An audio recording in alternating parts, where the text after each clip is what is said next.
These are tough times for Nigeria and Nigerians as security becomes even more deplorable in the country. Nobody is safe. Kings have been abducted from their stools. Former military personnel have been kidnapped and killed. In the space of 24 hours, two attacks occurred in Kaduna State. The latest happened just a few hours ago at a train station, while the second one was on a train along the same axis on Monday. Lives have been lost, dreams have been killed, and ambitions buried. A few days ago also, an airport in Kaduna was attacked and one was killed. A family denied their greatest strength. Nigerians have been killed on a government-sponsored bus service, BRT. It is indeed the height of pain and anguish, and nobody knows where will be next or who else will be attacked.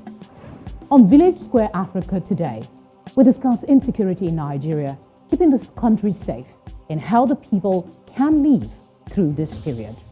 Welcome, I'm Felicity Ezewuike.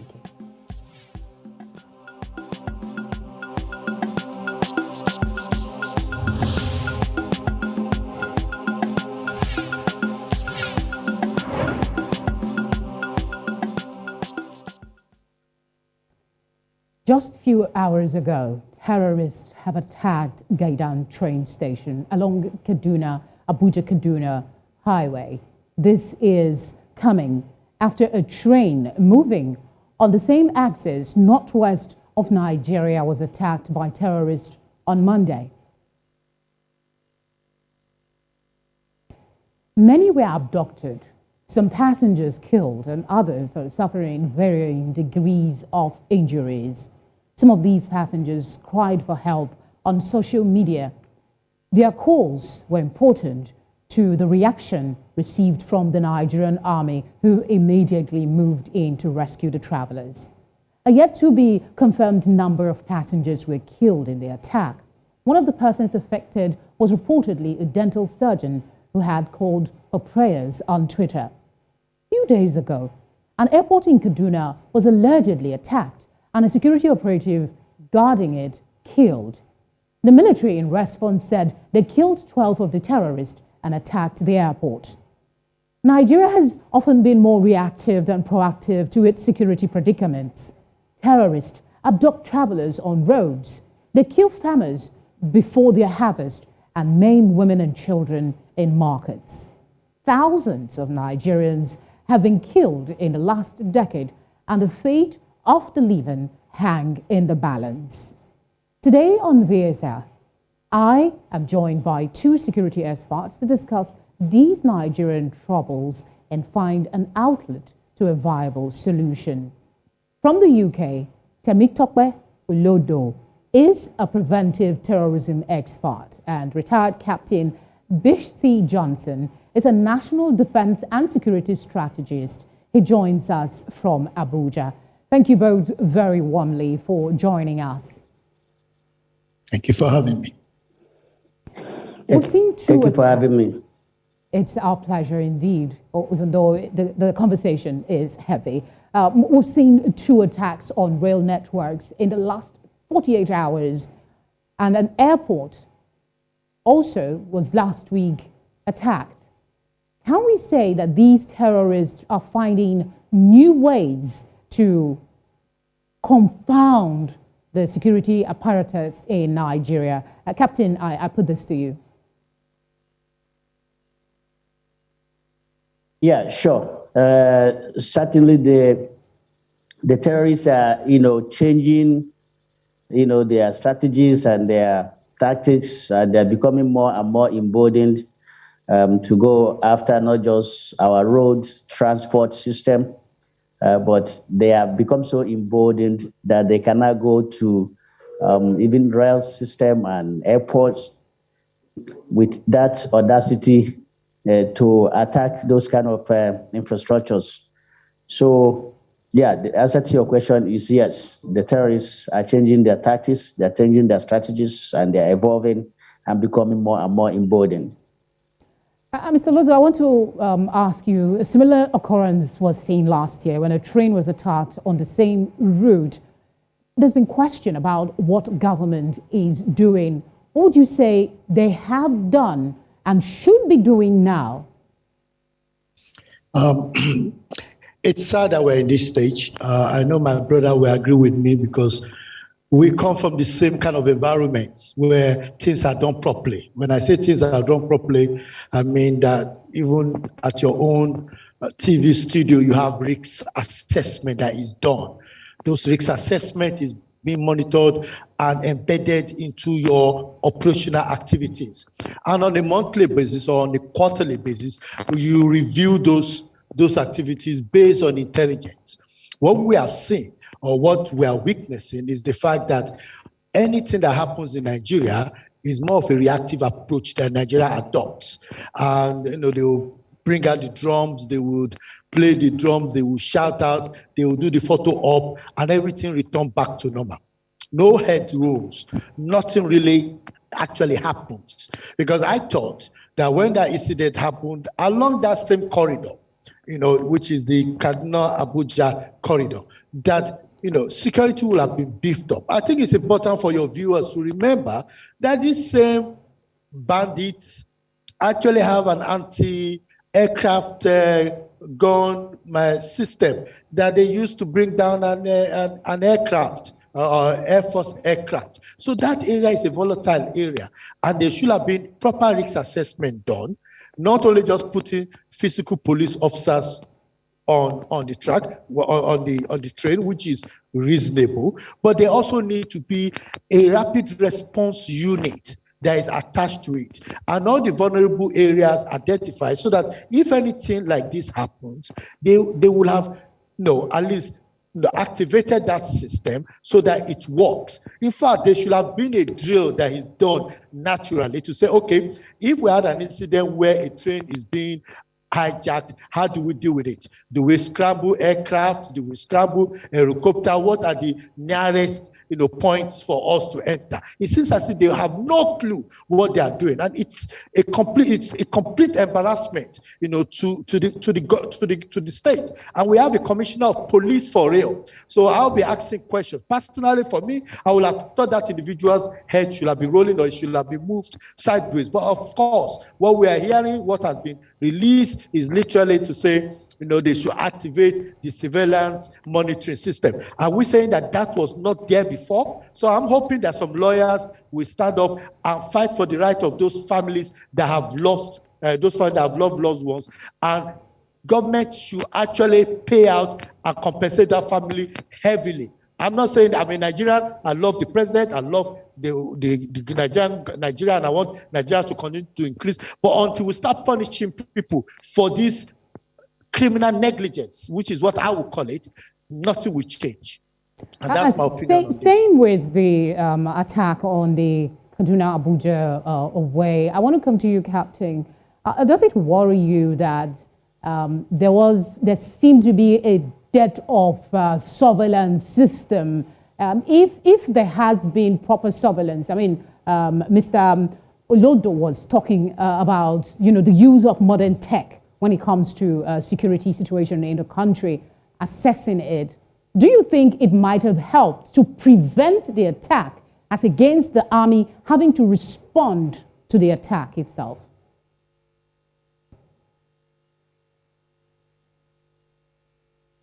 Captain, can you hear me? Yes, I can hear you. Can you please repeat your question? Okay, I'm asking off what Temitope just said, right? He said that we need to look at the security apparatus, the use of modern tech in the fight against insecurity. And I wanted to pick your brains on your thinking. Is there maybe a dearth of surveillance in that axis that could have been used to forestall the attack from happening, other than the army responding to the attack after lives have been lost? Yeah, sure. Look, this country is ill-prepared and ill-equipped to deal with its security challenges. The security challenges that we have in this country is enormous. And so far, it doesn't seem like we have actually woken up to the realities of the security challenges that we're facing in this country. I listened to the Minister of Information yesterday, where he was talking about how what they have done, his administration has done in terms of security. And I'm asking myself, if they have actually done what he said they have done, why are we still... Hello, Captain, can you hear us? Okay, Mr. Olodo, let's look at security. If we don't surveillance, okay, do we have you back, me? Captain? Yeah. Okay, yes, conclude your thoughts. If we don't already have surveillance system, because let's be realistic about this whole thing. The military, the police cannot be everywhere every time, and even our citizens cannot be everywhere every time. If a criminal is intent in committing a crime, they will study where the crime will take place, and they will know, study traffic flow, human traffic flow in that area. They choose the least part of traffic flow. So police, army can be everywhere every time, and the citizens can be everywhere every time. So it now boils down to what you're talking about, the use of technology. I am surprised that we are not even using them now. There ought to have been some cameras along the whole route of these trains, particularly those of them, particularly in those remote areas where that are very obscure. And there is so much restriction on the use of drones in this country for some reasons. But I think that we are getting to the point that we have to liberalize the use of drones so that private companies and private establishments can also come in the area of drones, so that, because the government alone cannot do it. The enormity of the problem is so huge that the government alone cannot do it. But what the government can do is to provide enabling environment where private sector can come in and assist. There are thousands of private security companies in this country that have been screened and registered. We can use those countries to complement the effort of the public security sector. Where there are lapses, these private security companies can come in. Some of Okay, let me come back to you, Mr. Olodo. Both of you agree that there is a problem with security in this country. Captain, do we have you? Yes, I am here. Okay, so just wrap up in 30 seconds. Yeah.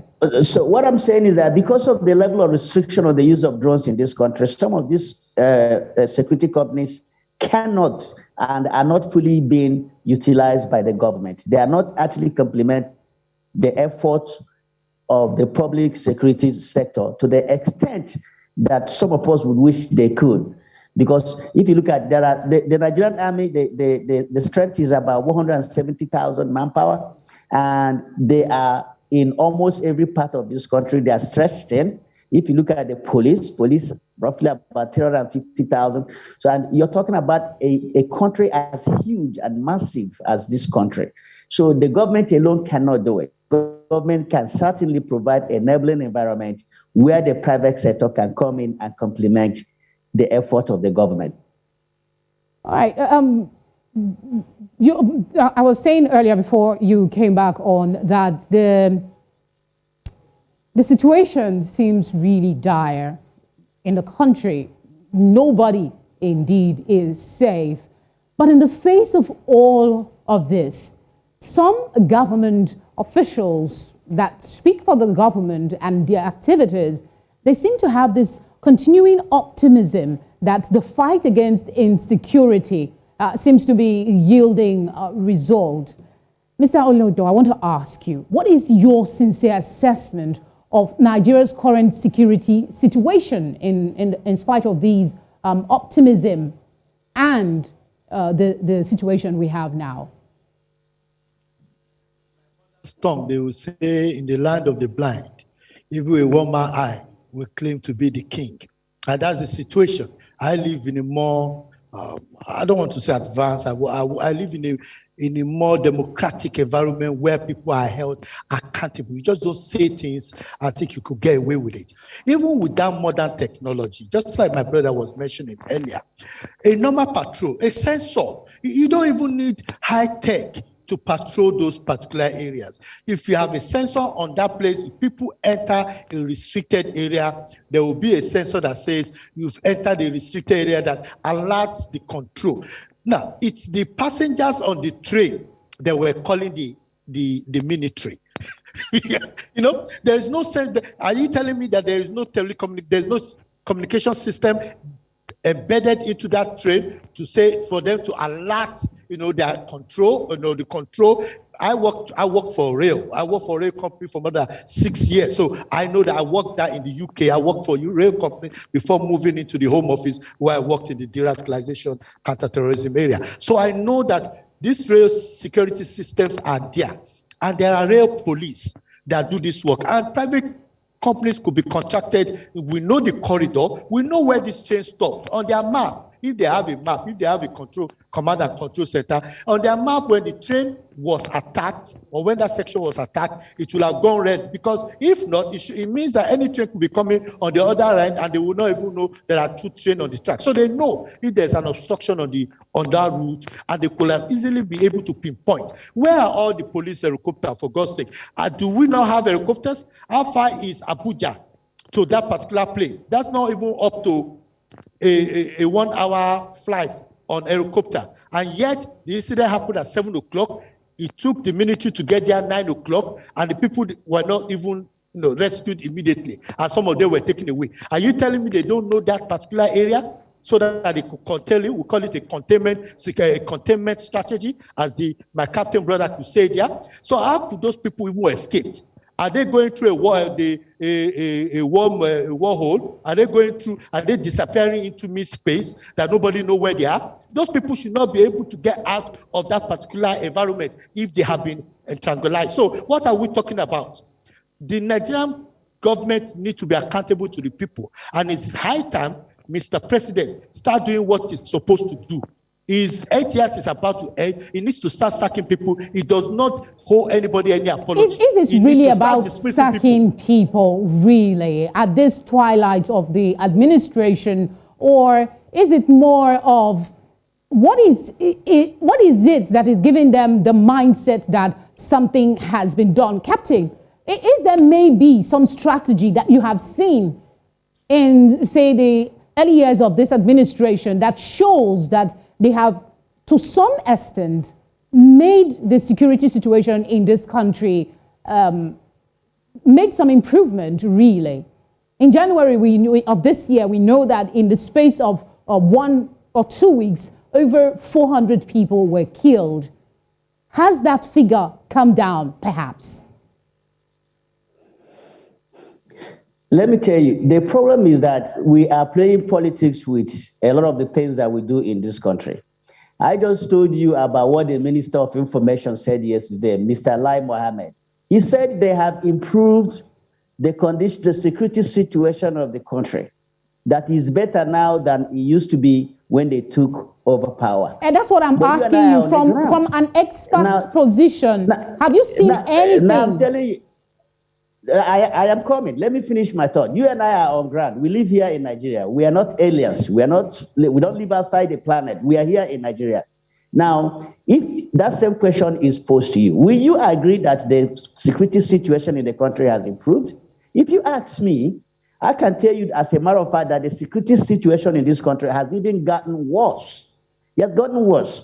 Because before, it used to be that the problem was localized, mostly in a particular region of northeastern Nigeria. But what we have today is that there is security problem almost everywhere in this country. Whether it's in the northeast or in the northwest or in the southeast, every part of this country is facing one kind of security problem or the other. Now, terrorists now have the airport. Terrorists are breaching, kidnapping hundreds of students and taking them hostage. Every day in this country, Nigeria is on the news for all the wrong reasons. One security breach after the other. So anybody who is saying that the security situation in the country has improved is lying to himself. And that is the problem of this country, is because we are playing politics with the most important and basic function of government.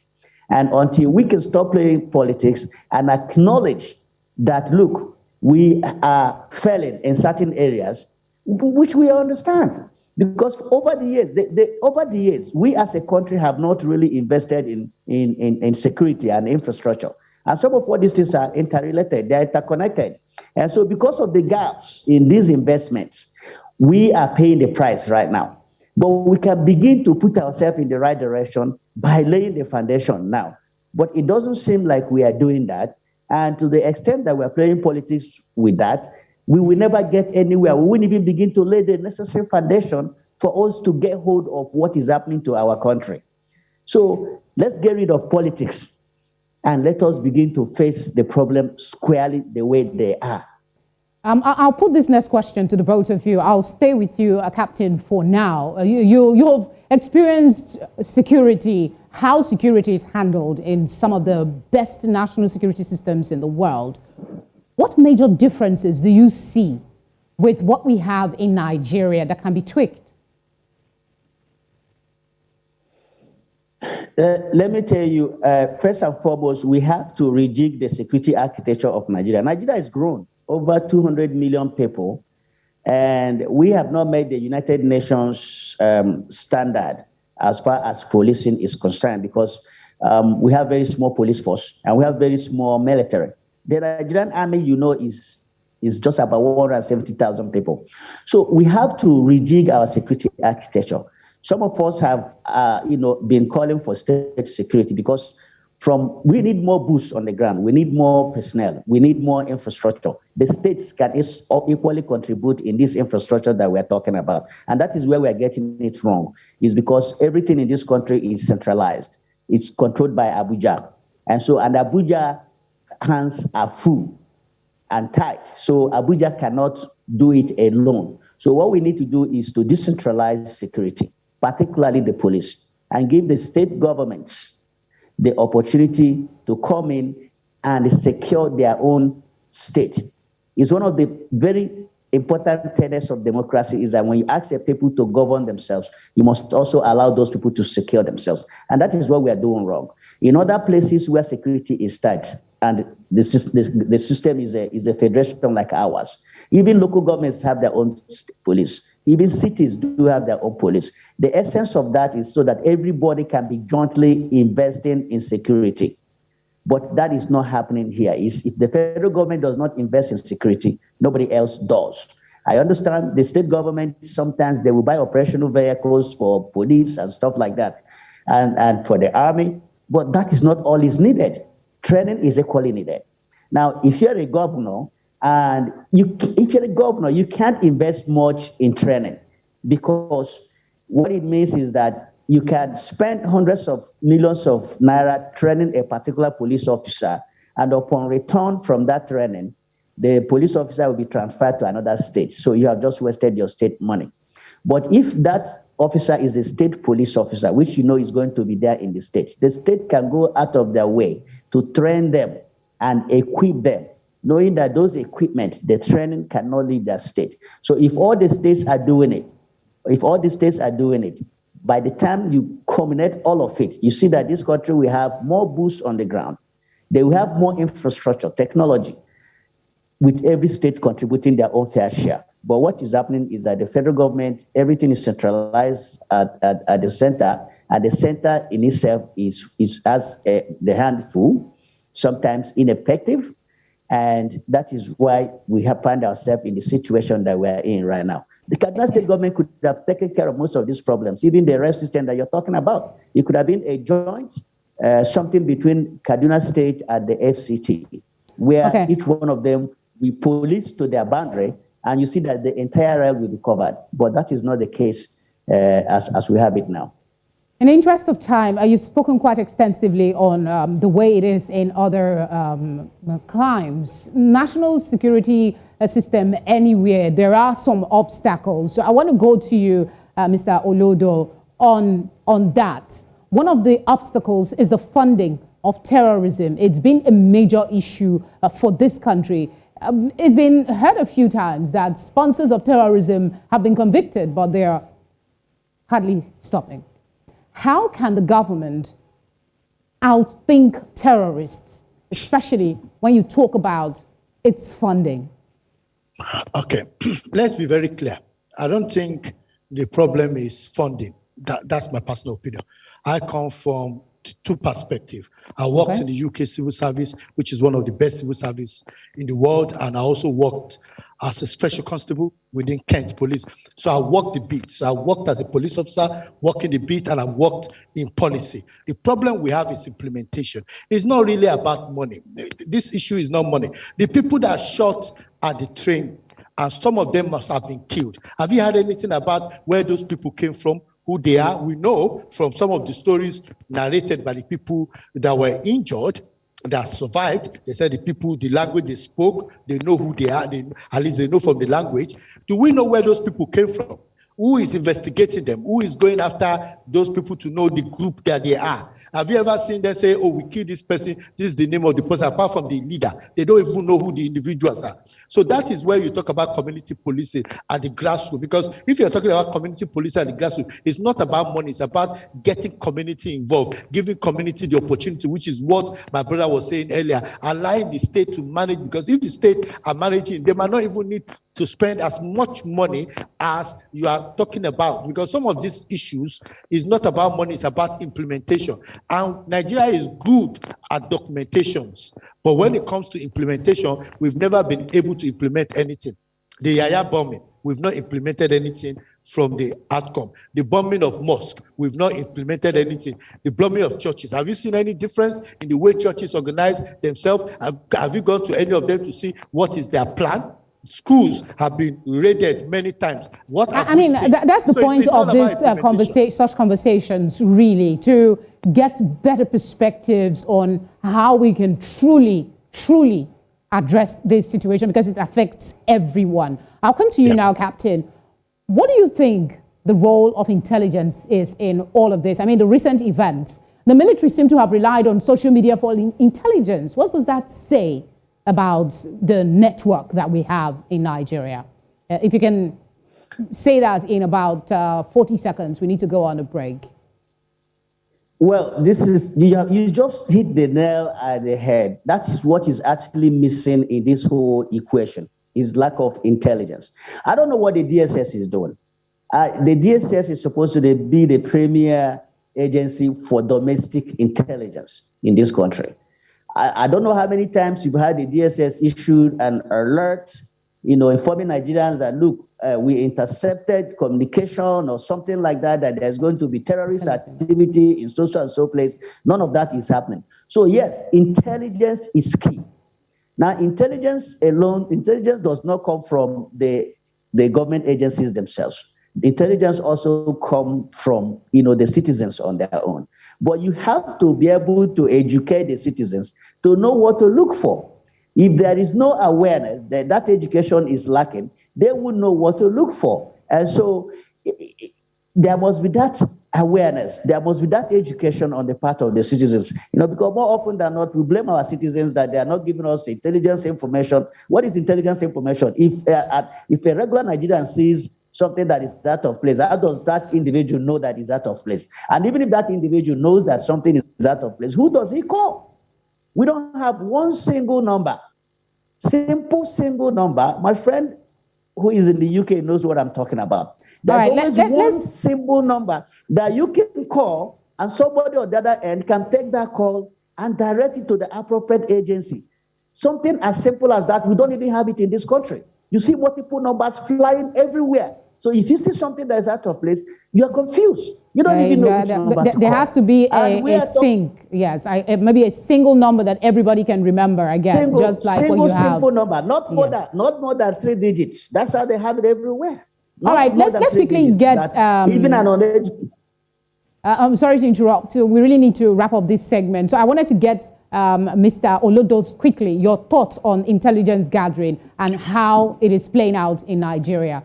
the delicacy of our situation. Just to add to what my brother said in 30 seconds, the challenge we have is that everything has been politicized. Even the intelligence is all about who you know.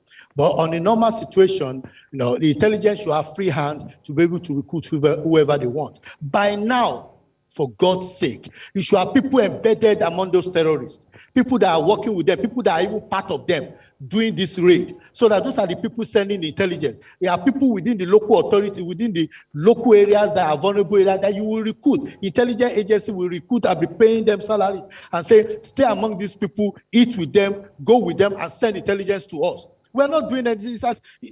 These are things that are in the book. Everybody knows this is how intelligence operate. But what they do is that when they're about to recruit people, this one will call his brother, this one will call his sister and recruit his brother, recruit his sister. It's not open to all Nigerians, not open to people that are supposed to be working in this field. And that is why we have a problem. If they are recruiting the right people from the village, from different areas, they are using the money they have to gather intelligence to pay. You use intelligence, they pay money. You pay money to this village, you know that this is where these people are. So you pay those people to say, okay, you will be working for us. We'll be giving you money every month. There is also the question of patriotism, loyalty to the country, so to speak. We have, divided sentiments when it comes to dedicating ourselves to the service of this country. That's a conversation to explore at another time. We'll go on a short break, and when we come back, VSA will continue. Stay with us.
Kaduna has been a hotbed of insecurity in Nigeria, but has provided a semblance of accountability in its assessment. In 2021, more than 3,000 people were kidnapped in Kaduna. The state also has banditry, communal clashes, and reprisal killings to deal with. Like Kaduna, security in the southeast has been wobbly at best. Travelers get attacked, security posts get raised, and locals die from shots by unknown gunmen. It's not much different in every other part of the country as Nigerians are awake, sleeping with an eye closed and unsure of who the next victim will be. I still have with me Temitope Olodo and retired Captain Bish Johnson. Let's continue with the conversation. I'll stay with you, Mr. Olodo. We've talked many times about lots of ways forward when it comes to securing Nigeria. You've even alluded to some of the suggestions in the previous part of this conversation. But how can Nigeria effectively and efficiently tackle this challenge away from the rhetoric? Personally, I believe that having been in this field for quite a long time, that the best way to deal with it is to understand what you're really dealing with. So if, for example, I was advising the governor of Kaduna State, and please is doing most of the things we're talking about, is giving out reports about what is happening, he's just overwhelmed with some of the challenges, and he doesn't have the constitutional right to actually use some of those security apparatus the way he wants to use them. But that aside, I think if you highlight what are the 5-7 security challenges you have, what are the stage at which they are now, and what stage do you want to take it? So, for example, if they are kidnapping 1,000 people in your state every month.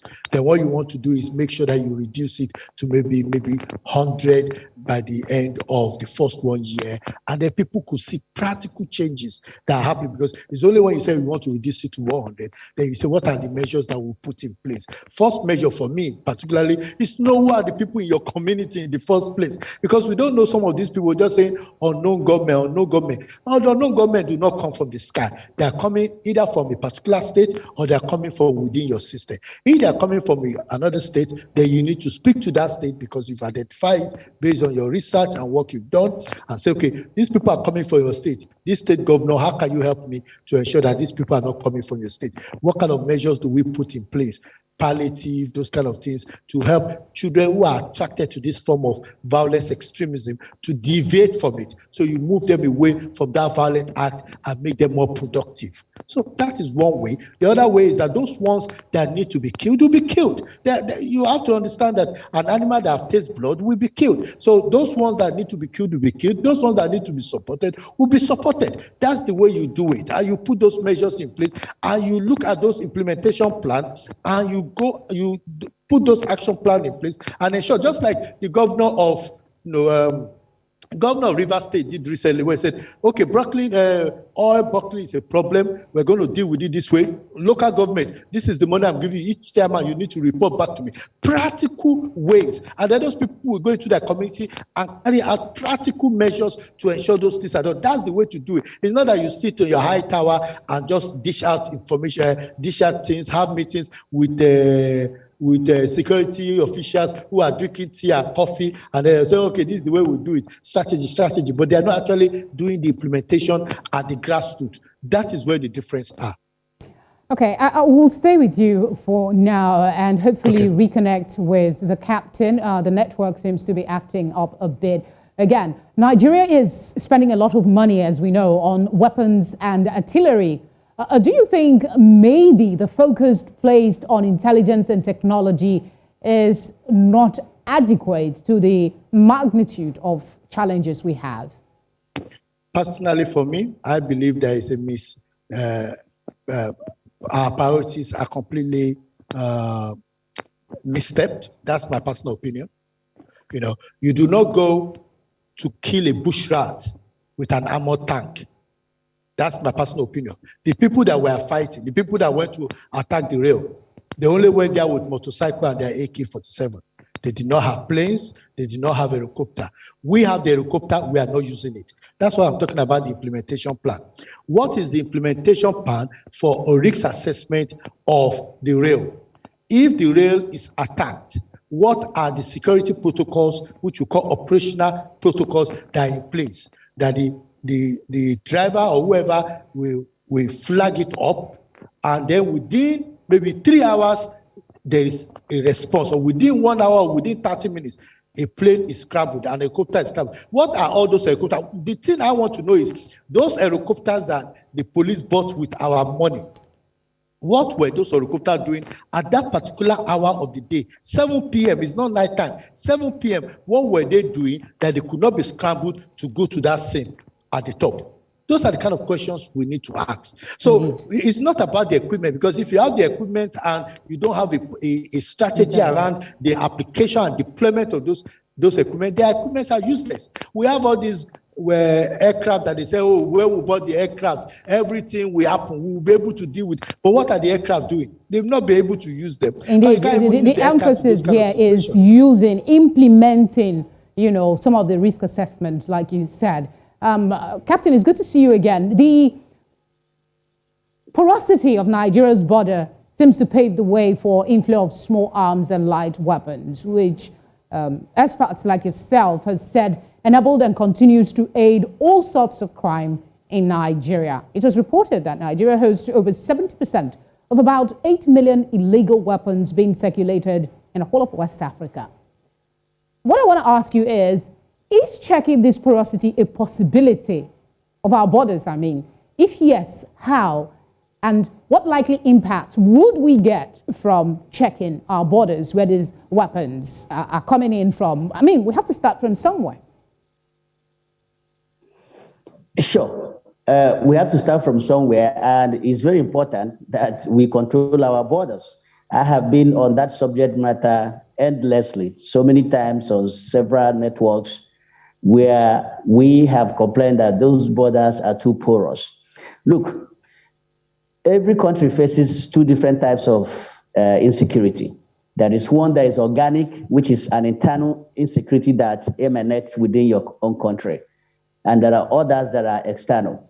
You have to isolate your country from those external ones first, so that you have more time and resources to focus on what is an organic or inherent security challenge that you have in your country. Those ones are always going to be there based on the fact that your citizens are in your country.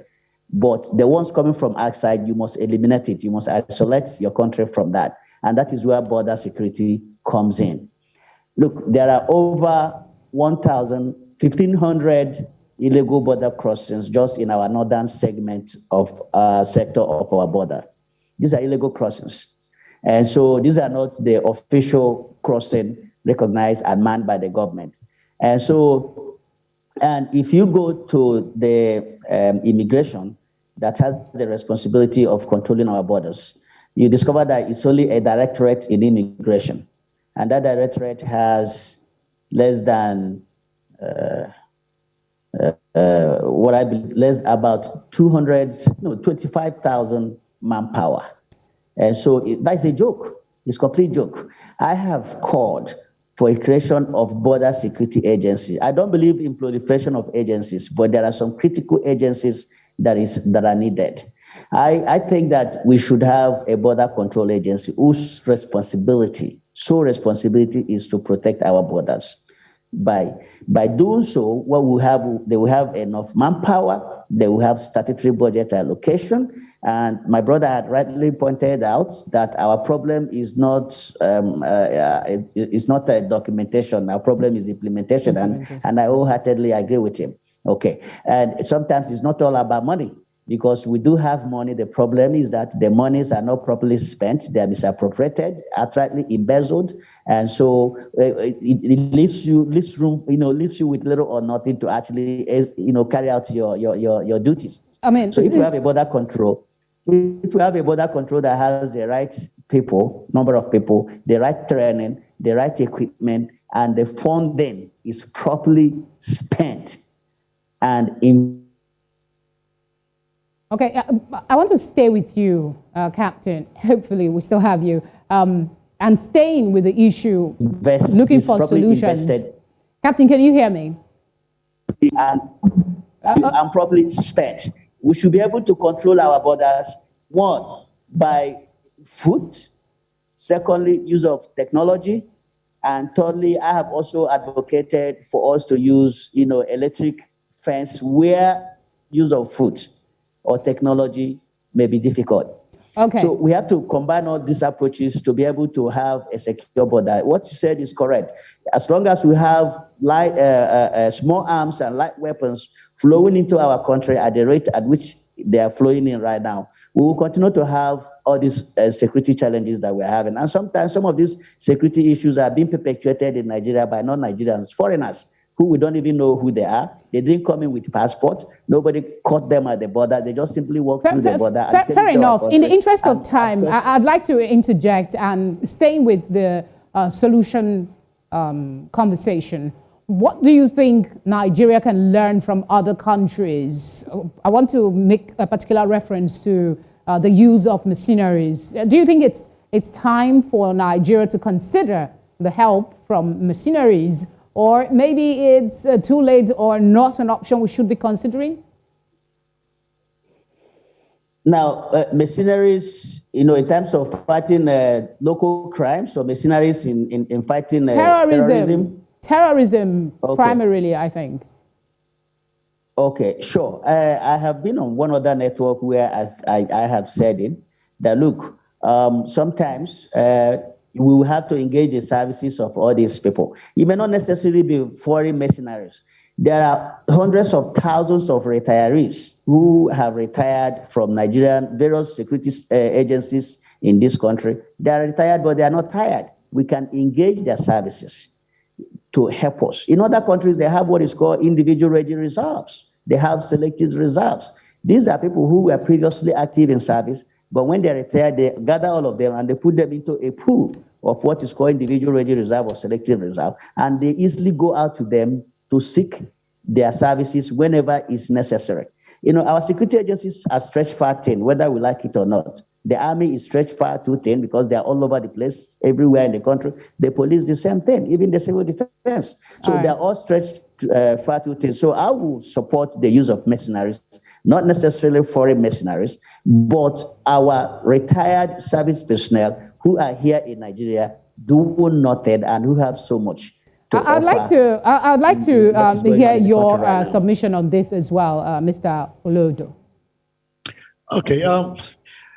See, I was a former assistant director within UK Border Agency, so I understand everything to do with border security because I was involved there. I worked in that field. I went out to make sure that people who are not meant to be in the country were removed from the country by signing the necessary papers. So I understand what it takes. And many Nigerians, if you ask them, does Nigeria have a border security strategy? They'll say no. Do we have an implementation strategy? We'll say no. All we know is that these people are all interested in working at Lagos or Abuja and saying, "Oga, wait till you bring come." That's all they're interested in. So we need to change the whole structure.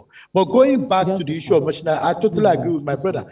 We saw from the issue of Ukraine how many Nigerians trooped to Abuja to say, we're willing to go to that country to go and fight for you. Because we've retired for the army, but we are still able to fight and hold a weapon. And we have all these people, and we're not using them. Nigeria is a country of talents, people that can do it. If Nigerians should say, all the unemployed people, or all the people that have retired, they take 100,000 to go and swarm that place to be working there and say, okay, we only give you maybe 2,000 or 1,000 a day, which will be 30,000 at least the minimum. We'll be able to deal with this. All we have to do is to say, okay, as a country, let us create a security trust fund. If the government said they don't even have enough funds, we create a trust fund. Even me, people like us abroad, we put money in there, knowing full well that money will be spent. Okay, I'm sorry I keep interrupting you, but I'd also like you to speak quickly on the issue of mercenaries, because we have just about 5 minutes to round up. Yes, like I said, I would rather, instead of bringing foreign mercenaries, I would rather like us to use people that are already in country. Okay, Nigerians in the country who have security skills, we can use them, and we can even create a Nigerian security fund. Raise funds to pay if the government said they can't pay them. We'll raise funds. Let's raise about 100,000 Nigerians that have this skill set already. You are not even paying them their pension. Let us bring them in. Use that money which you can't touch, which is only for their salary, and let them work. If we flood the security challenges with 100,000 people, believe you me, we'll be able to find some solution to this problem that we have.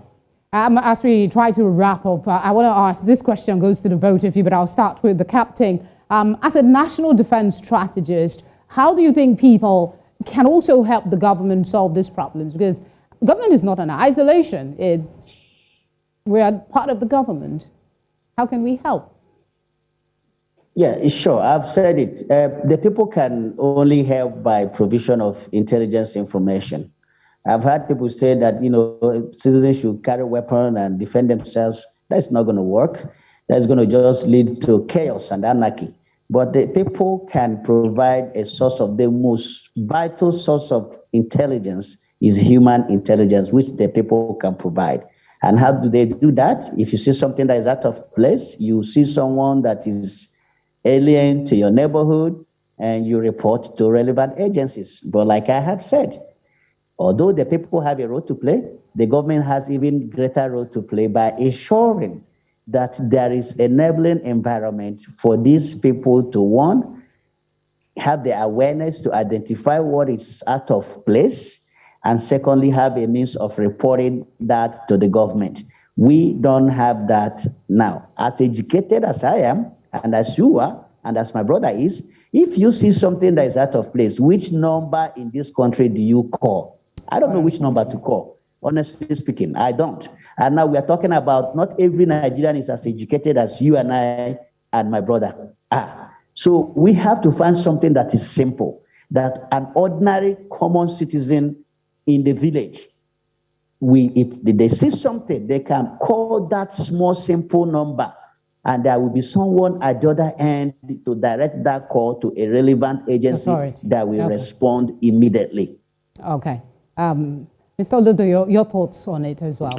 Very quickly, just to buttress what my brother has said, we need a security architecture that is people-driven. And if it's people-driven, it will work. We learn from the answers, as bad as it might be, that the people were able to create their own little number that everybody can call. So if those boys, those young kids, or those young guys like me can come up with such innovative way of being able to communicate with each other, why is the Nigerian government not injecting that initiative, that idea, those people into the security infrastructure? That's what we need. We just need everybody to be involved, and even as much as we're criticizing our country for the fact that they're not doing what they're supposed to do, we don't have any other place. It's not Ukraine that will go. It's not UK that we're going to die in, or America. It's this country, Nigeria, that we're all coming to, and that's the reason why I'm begging everybody to help the government, forget about their foolishness. Let's help them to make Nigeria peaceful for all of us to be able to live in.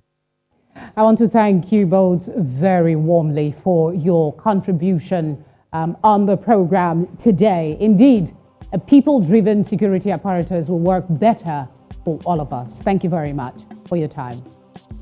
Thank you. Thank you for having me. It's our pleasure.